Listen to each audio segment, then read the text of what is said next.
Hi, Mike from the Rural Montana family.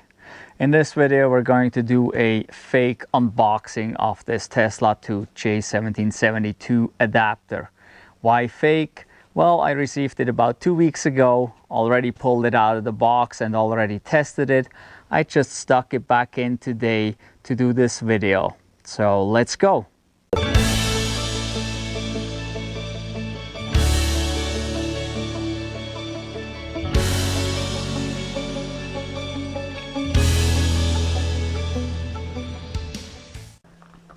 So if you have seen the previous two videos about our experiences with Tesla to J1772 adapters, then you know we didn't have much luck with the first one we had.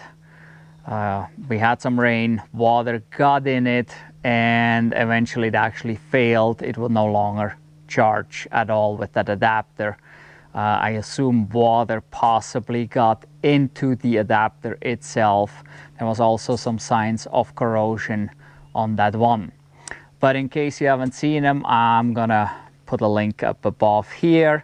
If the link doesn't pop up on your device, it will be also down below in the description, so you can go see the previous adapter that we had that did not work out, that failed after a couple weeks.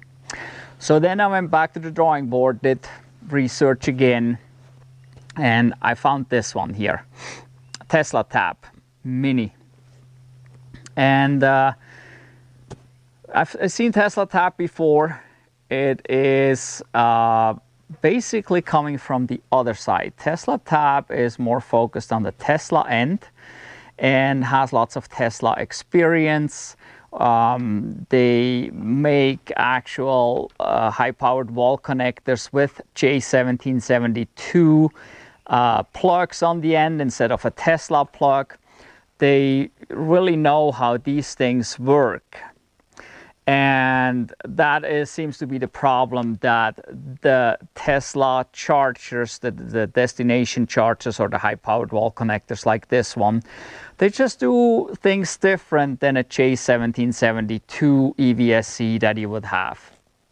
And knowing this end seems to be what is important to make this work. Looking at many reviews on Amazon, eBay, looking at all these adapters that are out there, a lot of people complain that it would work with one car but not with another. BMW i3 is one that hardly ever worked with anything. There's been other cars that have been pointed out in there that it would not work with. And I noticed even some of the sellers, they actually started to put that in their description, that their adapter would just not work with this or that vehicle. And that seems kind of weird because the J1772 is a standard, and that is an SAE standard, Society of Automotive Engineers standard, and it should be possible to make this work with any car. The problem lies on this end, on the Tesla side. People that make those adapters, they don't necessarily understand how this end works. They understand the J1772 because that is a given thing. It's wide open, public. It's an SAE standard. This, on the other hand, is Tesla's own. They can do whatever they want. They can change that. And they did change that from the old original charger, from the destination chargers that you see out there, to this one, and now to the latest generation of high-powered wall connectors. Tesla made some changes. And these changes create the problem. There needs to be proper communication between this and the car. And that's where the problem comes in. And that's where other adapters seem to fail, but this one supposedly does not and should work with every EV. So if I look on here, it says Tesla Tap Mini. Mini, it's the smallest connector. It's actually smaller than the one we previously had. That was a nice compact size. This is about 2/3 of that size, so about 30% smaller. And it says clearly on the box here, charge any EV from a Tesla charging station. With the exception, obviously, on the bottom that it does not work with the Tesla supercharger, because the Tesla supercharger is a DC fast charger. And that's obviously not going to work because the J1772 is a AC EVSE, so it's providing AC power to the car and not DC. So this particular one here that I ordered is an 80 amp. 80 amp seems really high, I know. A lot of you would wonder, why would he order an 80 amp? We own a Chevy Bolt, maxes out at like 32 amps, so why 80? Well, I like to do things kind of future-proof. A lot of electric car manufacturers already went up with the amperage on charging. So one on the top of my head here, Polestar, goes almost twice as high as the Chevy Bolt. So if I would use this on anything else, I may be in trouble. Now you would say, well, there's not many EVSEs out there that actually go higher than 32 amps anyway. Well, the ones we plug into these Teslas here, these can be configured up to 80 amps. The old destination chargers and this particular one here, they can be configured up to 80 amps. The latest generation, I believe, only goes up to 40 amps charge max. But that said, they're out there. So there's the possibility of finding a destination charger or one of these kind here that provide up to 80 amps. And if you show up with a car that can draw more than the 40 amps that all the others are rated at, then you would overload the adapter and you possibly burn it out. Something will happen, who knows.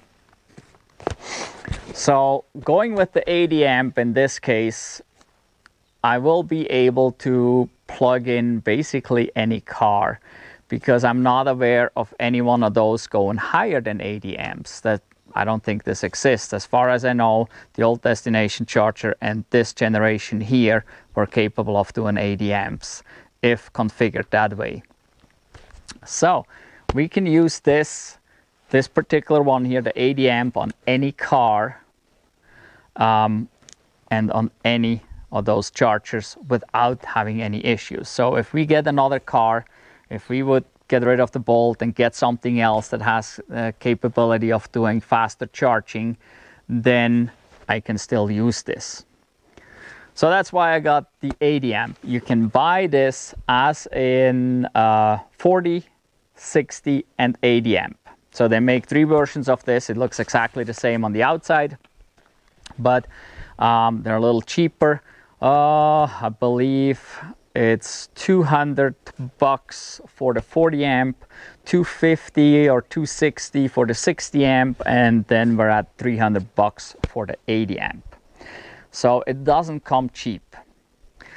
But this was the only one that really didn't have any bad reviews. It had one review from an ID4, a VW ID4, where the owner said it would not charge and the Tesla charger would go into fault. That was the only bad review found, and the ID4 is pretty new still, so don't know.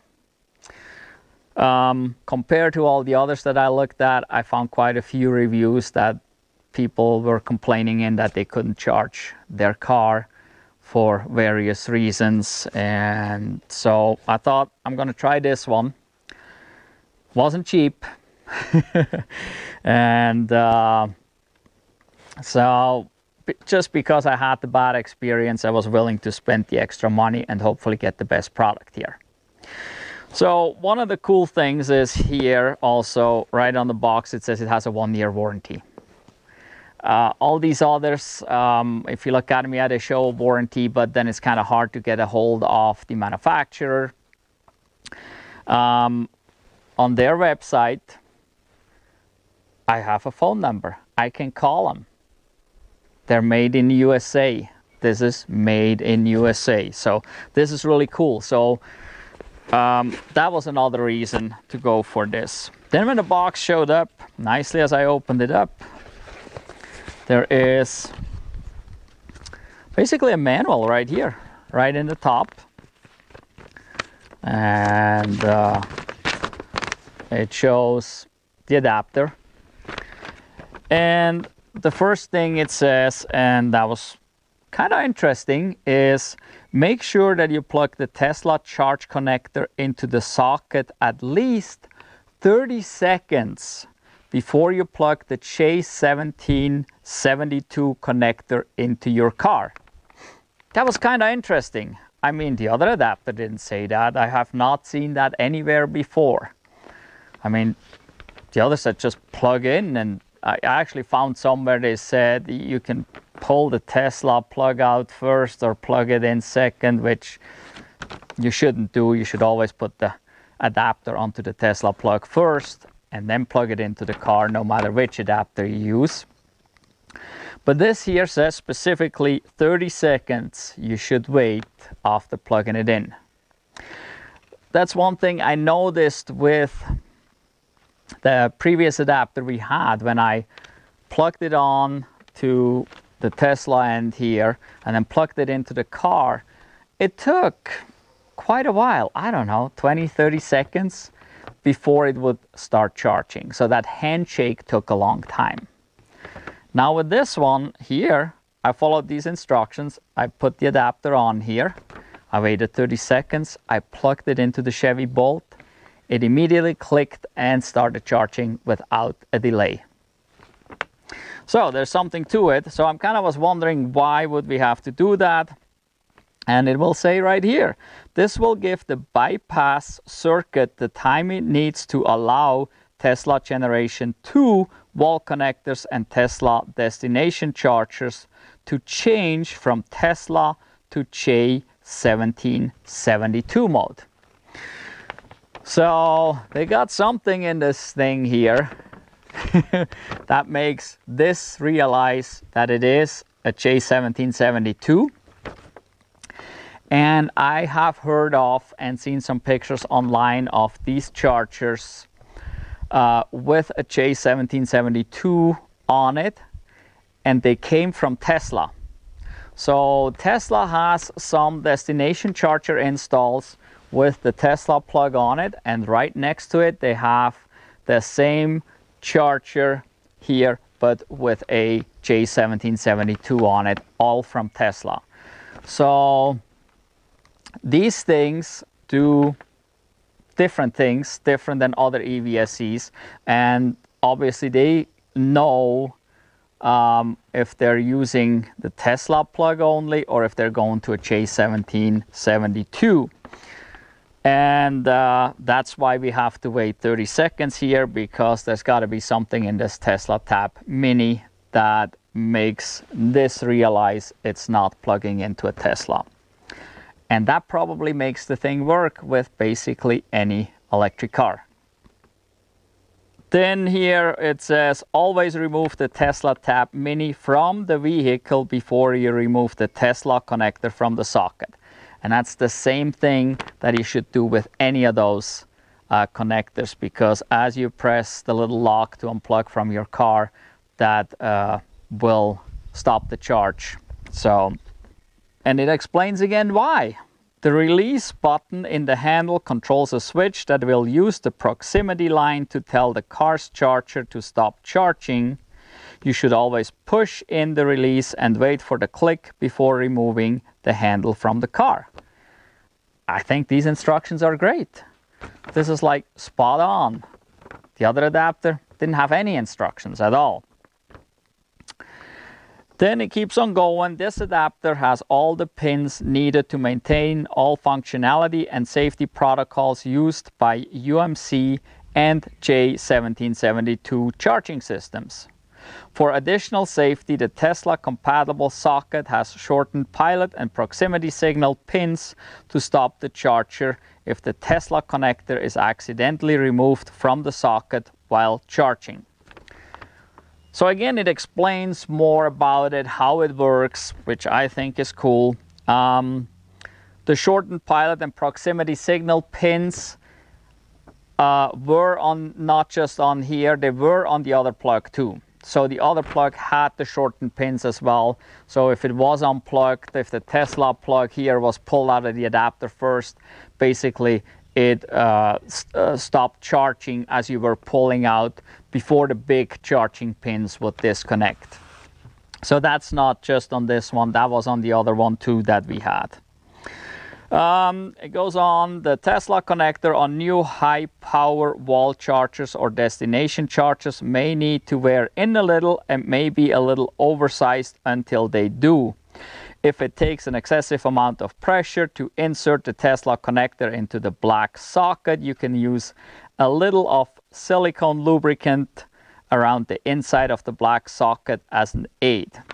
And I noticed that when I was trying to push this into the adapter, it was going really hard. So I got it in without the lubricant, and when I pull it out, I kind of had to almost wiggle it a little bit. It doesn't really wiggle in there, but I got it out. So now that we plugged it in and unplugged it a few times, it actually wears in really quickly, so no big deal. If you need to, it says to use a little silicone lubricant. Now, important part. There are 2 lock locations on the Tesla Tab Mini to insert small padlocks if required. And that is really cool. There's 2 of them. So, the other adapter had one, which I didn't see at first, and there was no manual that told me that it had any. And the one was just to lock it to the car. So somebody could still have pulled the Tesla plug out of the back and then just left your adapter on the car. But this here specifies it has 2, and it has one that locks it to the car and one that locks the Tesla plug into the adapter. So then it goes on. You should always verify the charging station voltage is correct and not over 250 volt AC. If in doubt, check. Voltage testers are also available at teslatabmini.com. Every Tesla Tab Mini is completely tested before they are shipped. If you have any issues, always call customer service there's their phone number before attempting to return. So if I would have had this one last time, I could have called real quick and talked to somebody and figured it out. With the other one, I kind of was forced to return it because I only had a window of 3 days left to actually return it to Amazon. And there was nowhere any information to be found how to get a hold of the seller or manufacturer. So I just had to return it. Here, I got a phone number. That is really cool. Then it mentions no returns will be authorized without prior contact to customer service. And then in big red letters, this adapter is not compatible and is not to be used with the Tesla supercharger network, obviously. If you have any comments or questions, please contact. And there's the phone number again, as well as an email address. So I thought this is really cool. I mean, this helps me understand how this works, and it gives nice instructions on how to use it. It came properly packaged. It was wrapped up double. It was actually in a bag and wrapped on top of that with bubble wrap. And this is how it looks like. And you can see there is writing on this adapter. And again, on here it says it's a Tesla Tab Mini. It says a part number there. And then it says, first, verify green status light on charger is on, which means here we got to check and make sure that the Tesla charger shows the green light. If the Tesla charger doesn't show the green light, if it shows a red light or no light, red light is bad, no light means probably no power. Then second, fully seat Tesla connector into Tesla tap. So here's the Tesla connector, and we fully seat it in here, all the way. How do we know it's all the way in? Because right down here, this is the little latch that will latch the Tesla connector into the adapter. So if this is not all the way in, that latch will be sticking out like this. But once it's all the way in, it'll settle down in place. Then 3, wait 30 seconds before plugging into EV. So if I would forget, here's always the reminder. So I wait 30 seconds and then we can just plug it in. It will lock right here. This is the normal lock that you have on the J1772. And in my case, like I said, it immediately started charging on the Chevy Bolt. So I like that the instructions are on here as well. And what if I got a problem? I'm out in the field. I don't have my instructions with me. I don't have the box with me. I don't remember their phone number, right? Customer service, and there's the phone number. So I think that part is really super cool. I like the instructions that came with it in the box, and I like that the instructions are on here and the phone number is on here. So if I have a problem and I'm out there, I can give them a call. So now it has 2 locks. Let's look at these a little closer. So there's the one right here. You see this little hole under there. And there's the other one up here. So obviously the top one locks it to the car. And this one here locks the Tesla plug to the adapter. And you can use small padlocks on those. And if you want to order them directly from Tesla Tap, you can. I think they're $4.95 a piece or something. So you can get 2 locks right from them. And then you're ready to go when it shows up. So, and this here was the hard part to unplug this. So you got to press this in. So we got to press it in, that this comes down. And then we got to pull it out. There we go. So this holds really hard at this point still. It's wearing in according to them. And if you use a little, especially at home, you can just put a little silicone lubricant on the outside here to make this real easy. And it will go a lot smoother. So another thing I noticed on this plug is if we look on the Tesla side here, these pins are brass colored, and they're not just brass colored, they're actually brass pins. If we look on the other side, we have regular cheap metal pins, just like every J1772 has. And this may be what helps with corrosion between this and this. That was the issue we had on the other plug. Water got in here during a rainstorm, and we had corrosion. How did we get corrosion?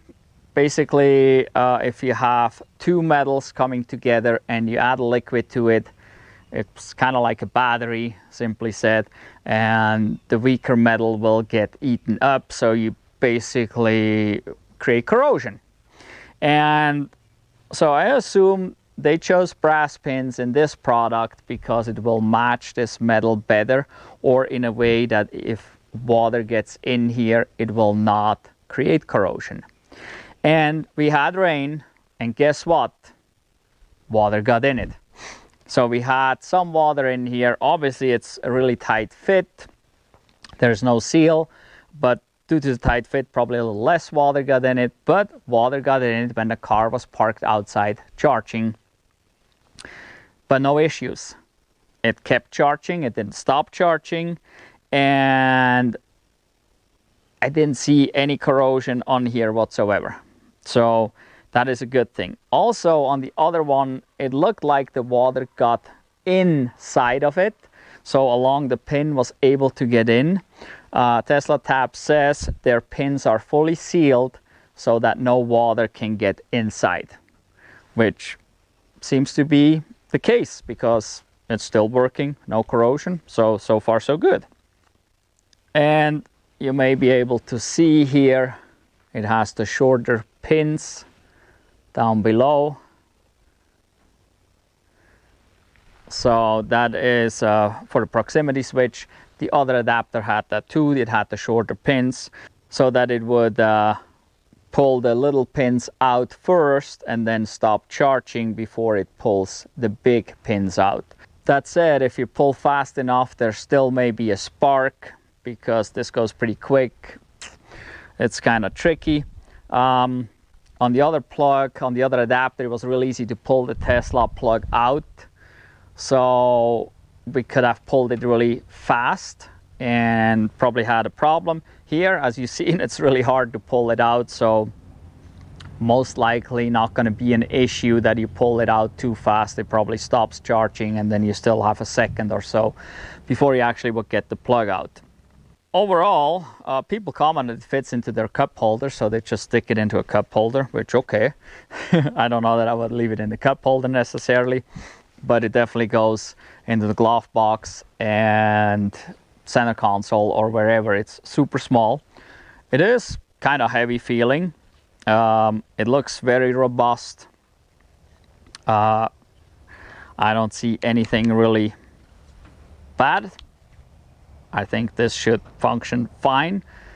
We've been going with it for 10 days. Haven't had any issue with charging. With the other adapter, a couple times we plugged it in and it didn't charge or it stopped charging.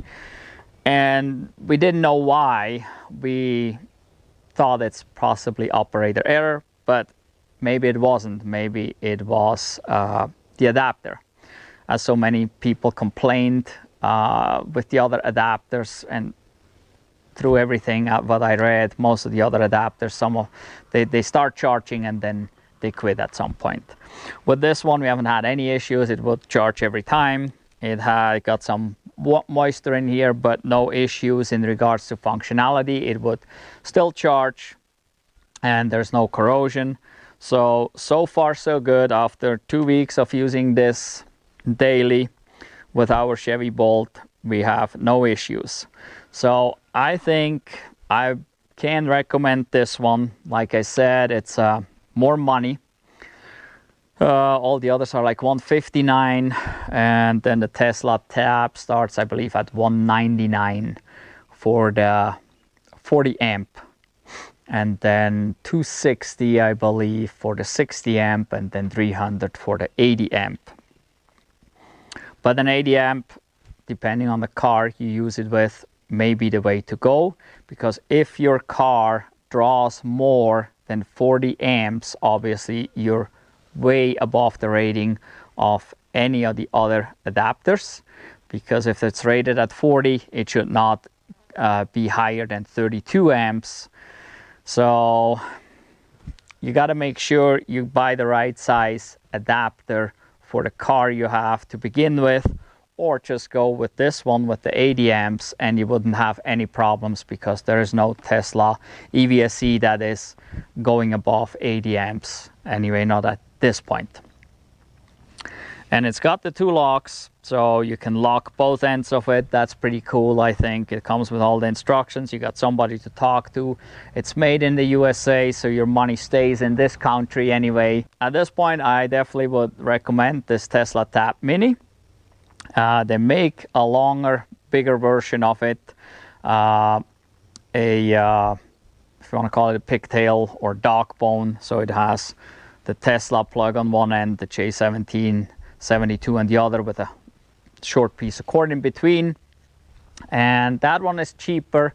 I think the 40 amp version of that is only $140. So it's a little bit cheaper than what you find usually. Most of the others are about $150. So that one is, I believe, $140.